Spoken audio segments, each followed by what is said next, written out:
Paz de Deus, irmão. Shalom a todos. Mais um vídeo. Agora nós vamos fazer aqui, irmãos, com a ajuda de Deus, uma reflexão, não posso dizer assim, uma análise mais profunda sobre 6 de Efésios. Irmãos, aqui nós aprendemos juntos, aqui ninguém é maior do que ninguém, somos iguais. Mas eu humildemente quero pedir aos irmãos que não são inscritos, se você se sentir de inscrever no canal, eu agradeço muito. Eu também vou deixar um Pix, aquele que sentir de cooperar devido a algumas necessidades que surgem, estão livres, tá? Eu vou deixar um Pix, não vou aqui estipular nenhum valor, cada um faz o que sente e se sente. Nós aqui não ficamos pedindo, tem que ser tanto, nada disso. Esse canal, eu trabalho com ele para falar das coisas de Deus e alguns assuntos relacionados algumas heresias e também, principalmente, sobre a volta de Cristo e o Evangelho. Mas, devido a algumas necessidades que surgem, às vezes de nós nos locomovermos, de nós fazermos alguma coisa, até mesmo em aspectos de ajuda, enfim, nós precisamos, somos pobres, não somos ricos, então, se a pessoa se sente, tudo bem. Se não se sente, quero deixar bem claro isso, porque uma vez eu pedi para as pessoas me ajudarem, e estava precisando, com R$1. Parece que é uma miséria, parece que eu estava pedindo, me mendigando, mas não é nada disso. É porque se 100 pessoas dessem R$1, era R$100, já ia ajudar esses dias, até para algumas outras coisas. Esses dias uma irmã precisava de comprar uma medicação, custava R$100, e aí eu tenho que ficar pedindo no canal, porque a gente mesmo não consegue suprir, né? Mas cada um seguir por Deus, irmãos, aqui, e eu não estou falando só nisso, tem outras coisas que surgem, não é? E cada um seguir por Deus. Nós não estamos aqui pedindo nada, só apenas colocando isso. O meu Pix é o meu e-mail, que eu vou colocar embaixo aí, na descrição, tá bom? Cada um faça o que se sentir, por favor.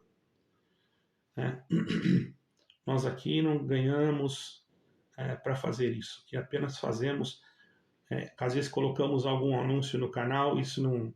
Alguém dizer que isso aqui dá muito lucro, não dá. Se eu não coloco anúncio em alguns vídeos, o vídeo nem chega até você nem recebe a notificação, porque o YouTube que ganha mais do que nós ganhamos centavos e demora meses, principalmente um canal pequeno, mas aqui não estamos reclamando. Vamos passar ao assunto do estudo que nós vamos fazer, da análise. Eu gostaria que os irmãos prestassem bastante atenção, eu já tenho o estudo pronto, todavia algumas coisas pode ser que eu vá acrescentar, mas primeiro nós vamos ler em Efésios capítulo 6, versículo 10, com a ajuda de Deus e a direção do Espírito Santo, no nome do Senhor Jesus Cristo. Tudo que fizerdes por palavra ou por obra, fazei em nome do Senhor Jesus Cristo, dando graças a Deus Pai, não é? Então vamos lá. Diz assim, revesti-vos de toda... Versículo 10. Eu vou começar do versículo 10. Eu poderia começar... Não, vamos iniciar do versículo 11. Efésios, capítulo 6, versículo 11. Fica melhor, né? Para não demorar muito. Revesti-vos de toda a armadura de Deus, para que possais estar firmes contra as astutas ciladas do diabo, porque não temos que lutar contra a carne e o sangue, mas sim contra os principados, contra os potestades, contra as potestades, contra os príncipes das trevas desse século, contra as hostes espirituais da maldade nos lugares celestiais. Efésios 6, versículo 11 e 12. Mas se quiser ler do versículo 10 também, não tem problema, porque o versículo 10 já diz: o demais, irmãos meus, fortalecei-vos do Senhor e na força do seu poder. E depois vem o versículo 11, ok? Bom, ao nós meditarmos nisso, irmãos, nós podemos tirar uma conclusão. Nenhum soldado... Paulo aqui escreveu claro, ele disse assim, ele deixou claro, irmão. Paulo deixou claro que nós estamos numa guerra invisível, numa guerra espiritual. E real, não é uma guerra que não é real, não é uma coisa assim, não, é uma coisa real, tá, irmãos? Real, constante também. E não está falando de uma batalha futura, simbólica, nada disso. Está falando de uma batalha que realmente nós estamos combatendo em um andamento espiritual. Essa batalha já está em andamento desde aquele tempo, que requer um preparo para nós, o preparo espiritual para nós. Temos que estar preparados diariamente. E a ordem é bem clara, ficou bem claro aqui: revestivos de toda a armadura de Deus, né? E isso já se pressupõe o quê? Que estamos no campo de batalha, porque nenhum soldado vai se armar, né, irmãos, sem nenhum tipo de necessidade. Se ele se arma, é porque ele está indo para uma batalha. Espiritualmente é a mesma coisa, não é? Ele está indo para uma batalha. E a batalha, irmãos, é contra espíritos contrários. Por isso nós temos que tomar o escudo da fé, o capacete da salvação e a espada do Espírito. Nós não vamos lutar contra a carne, porque estamos cercados de perigos espirituais e precisamos, irmãos, resistir com discernimento e com firmeza. Os irmãos estão entendendo?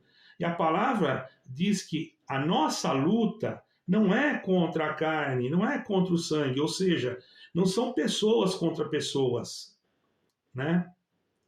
Ou pessoas contra governos e ideologias humanas, mas contra potestades invisíveis que podem influenciar o ser humano e até governantes humanos.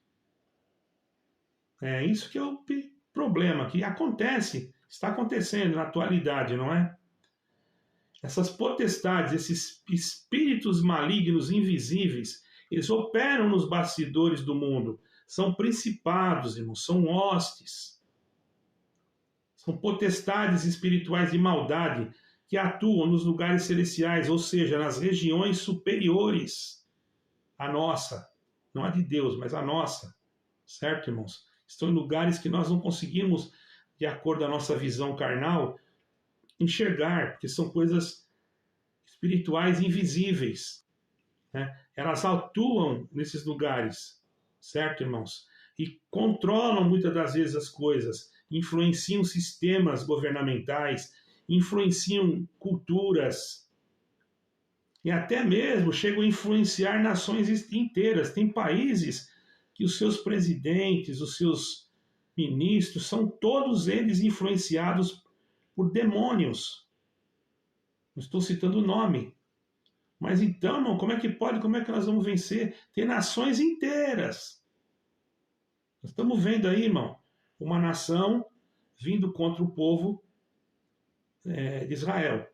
Ah, mas foi Israel que começou. Não foi, isso daí já vai... Irmão, se você for procurar a história, eu não vou entrar aqui em detalhes para não dizer que eu estou do lado de um e do outro. Não foi. São nações que querem o extermínio total de uma outra nação. Querem acabar com a população. Isso é ódio, isso é um espírito satânico, isso é diabólico, irmão. Porque o diabo não quer que se cumpra a promessa que Deus fez para Abraão. Será que os irmãos não estão entendendo? Será que muitos não entendem? Vamos virar isso para o ângulo espiritual, ao invés de ficar olhando só para aquilo que é terreno. Nós temos que entender as coisas, irmão. Essas hostes espirituais da maldade, elas podem influenciar, irmão, sim, em governos, como eu acabei de falar.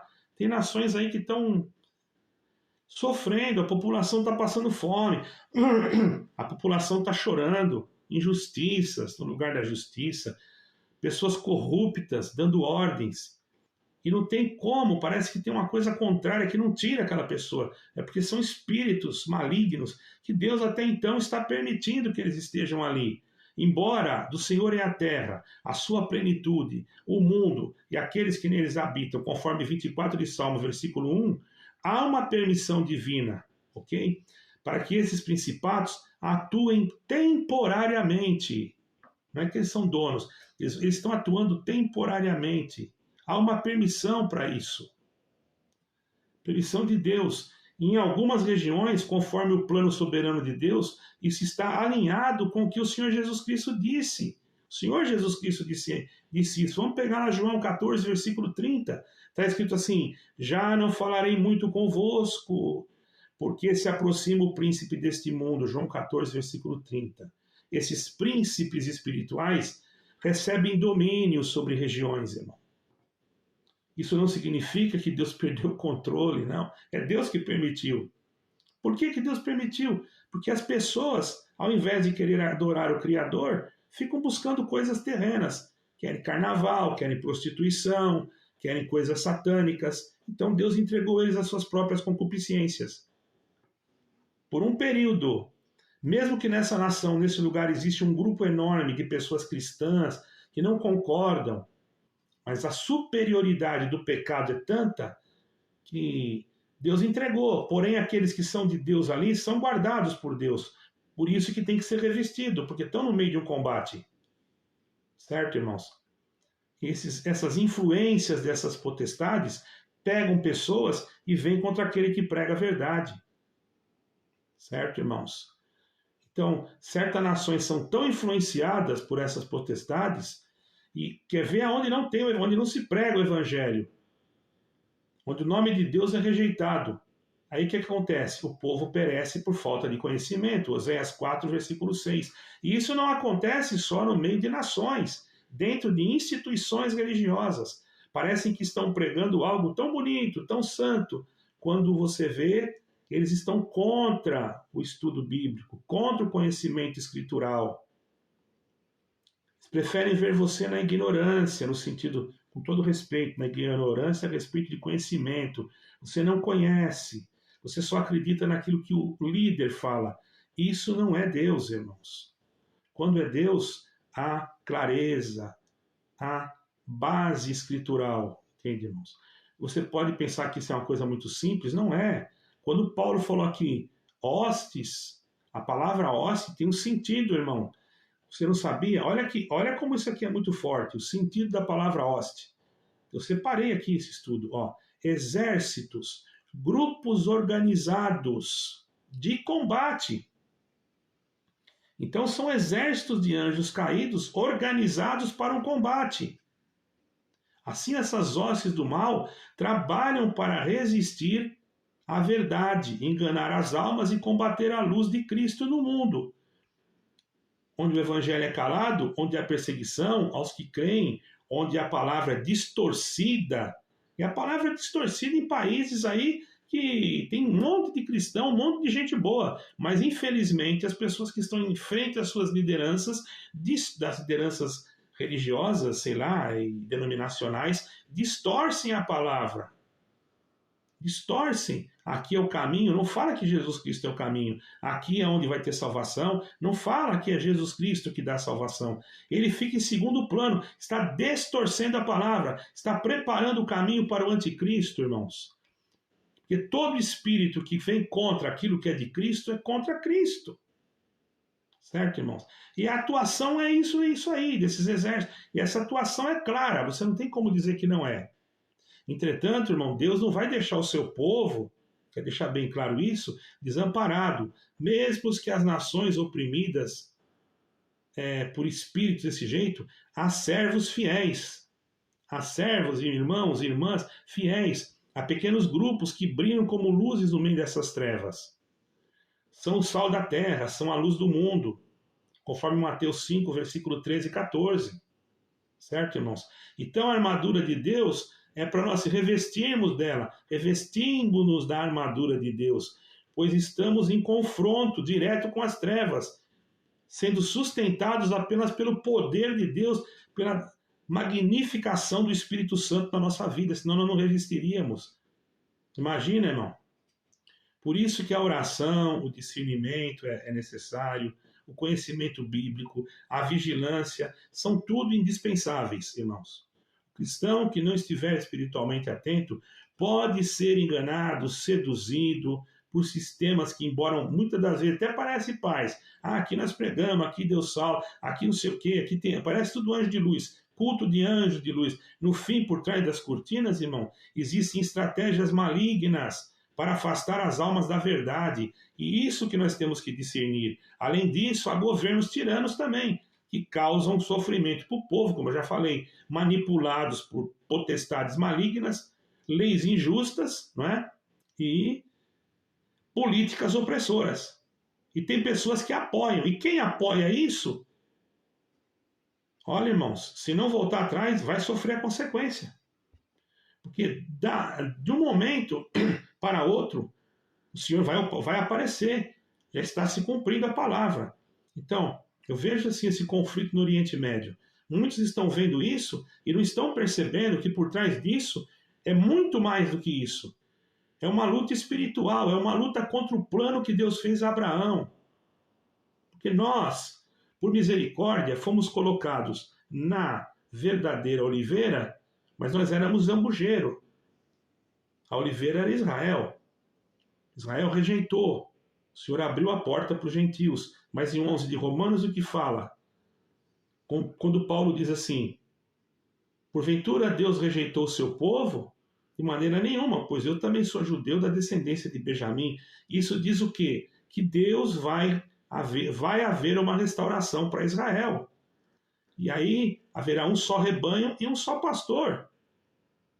Um povo que já cria em Jesus Cristo, em Yeshua HaMashiach, e o povo de lá de Israel que vai crer no Messias. Embora eles estão esperando o Messias, mas eles vão entender que o Messias já veio, já ressuscitou e vai voltar. Vai haver isso, irmãos. Isso é escritural, não adianta você falar que não. Aí você vai contra o povo lá. Ah, mas eles fizeram isso, fizeram aquilo. Você não tem nada a ver com isso. Se você, pai, você tem um filho, você acha que eu tenho direito, seu filho fez coisa errada, você acha que eu tenho direito de repreender o seu filho? Eu não tenho.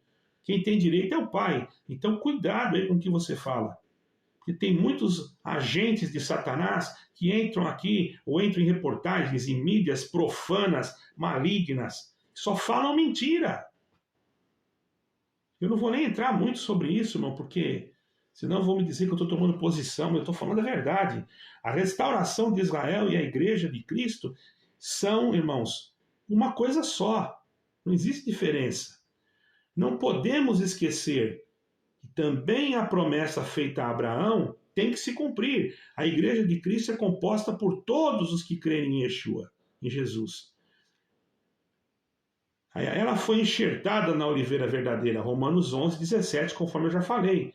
Deus também não esqueceu do Israel natural, que vai ter uma restauração. E nesses últimos dias, está escrito, no tempo determinado, está escrito, no tempo determinado Israel será restaurado. Está escrito em Zacarias 12, versículo 10. Separei o versículo aqui. E olharão para mim. Está separado o versículo. Ó. E olharão para mim quem transpassaram e prantearão, como quem pranteia por um unigênito. Zacarias 12, versículo 10. Quem transpassou o Senhor? Aonde ele foi transpassado? Foi lá no Gólgota, no meio dos judeus? Agora, está dizendo aqui que eles vão olhar e vão prantear como quem pranteia por um filho unigênito. Quer dizer, o que significa isso? A grosso modo, a chorar com arrependimento. E havendo arrependimento, há misericórdia. Havendo misericórdia, há perdão. Havendo perdão, há salvação. Será que é difícil entender isso? Por isso que está escrito assim, em Romanos 11, 26. E assim todo Israel será salvo. Quer dizer que todos os que existiam, mas eu quero dizer num todo, aqui ele falou num todo daqueles que crerem em Jesus Cristo, daqueles que creem em Yeshua HaMashiach. Porque muitos já estão crendo, vocês não sabem. É fácil falar, se rejeitaram. Vocês estão enganados, vocês já foram lá, vocês já visitaram. Eu já assisti, eu já fiz cultos lá com pessoas que são israelenses e que creem em Yeshua. Então cuidado, irmãos. Você abrir a sua boca assim, sem querer. Tem pessoas que abrem mesmo e não estão nem aí. Não tem responsabilidade. Essas pessoas que fazem isso, não sigam elas, irmãos. Essas pessoas não têm responsabilidade e querem te enganar. Isso é verdade. Como a mídia está enganando muita gente, colocando coisas falsas. Eu sei que isso aqui pode... Não estou falando o nome de mídia, mas é verdade. Eu tenho direito e liberdade de expressão. Certo? Então, isso o que nos mostra isso? Isso mostra que no final Israel crerá no Messias enviado, aquele que ressuscitou no terceiro dia, e será uma restauração espiritual, certo? Cumprindo fielmente a promessa feita a Abraão, assim que a igreja e Israel se unirão num plano eterno da salvação em Cristo, porque Deus é fiel em cumprir a sua palavra, certo? Você pode pensar de outra coisa, mas Israel está espalhado pelo mundo, é Israel espiritual. Bom, você pode pensar como você quiser. Eu estou lendo o que está escrito. Eu não estou lendo nada que não está escrito. Eu não estou buscando fontes em lugar nenhum. Se eu for querer buscar fontes, eu tenho livros que dizem de outro jeito. Eu estou usando a escritura, que para mim é a base do meu conhecimento. Também não sou contra, se você pensar de outro jeito. Meu canal é democrático. Uma coisa é certa. Não saia do canal por causa disso. Porque eu respeito as opiniões, quando elas são colocadas de uma forma educada. Eu tiro comentários que xingam, que atacam, que vêm com brincadeiras, essas coisas eu tiro, porque eu acho que tem que ter respeito, principalmente, eu acho não, tenho certeza, quando se trata das coisas de Deus. Certo, irmãos? Então, irmãos, isso aqui é um pequeno relato do que está escrito em 6 aos Efésios. O que devemos fazer na igreja? Orar. Estamos no fim. Jesus Cristo está voltando. Preste bem atenção. Você tem tudo para ser armado e revestido espiritualmente. Você pode se sentir pequeno, pecador, errante, fraco, mas aqui a porta está aberta. Revesti-vos. Buscai. Batei, abrir-se-vos-á. Buscai e achareis. Deus abençoe a todos. Creio que todos entenderam. Deixe o seu like, se inscreva no canal e até a próxima. Shalom, paz e Deus a todos. Amém.